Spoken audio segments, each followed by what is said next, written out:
This work is a Vanitas work, that's how I call them. I made a series of still lifes that I call Vanitas variations.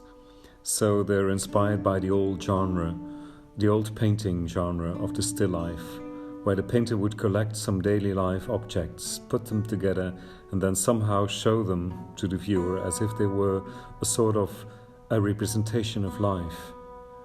Like a silent representation of, let's say, the shortness of our life, because of course in many paintings of still lifes you would see a skull or a blown out candle, all kinds of objects that refer to how short our life is and how relative it is, how in the bigger context of time our life is as light as a feather.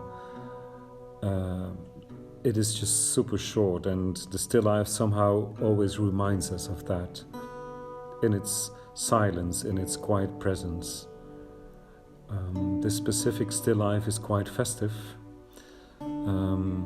because it's full of details and all kinds of objects that have very nice textures and details, like a shell or a crystal bottle.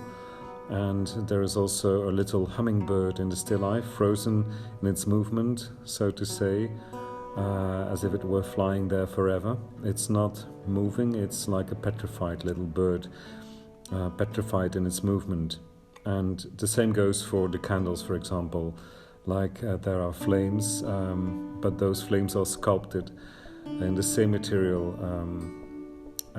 So of course you cannot sculpt a flame, in fact, but the flame it's a bit like sculpted water or water in movement. It's close to impossible. So there is a certain degree of absurdity in these kind of still lifes that I've been making over the past years. Also like the amplified piece of cake on the plate that is like about to be eaten by someone.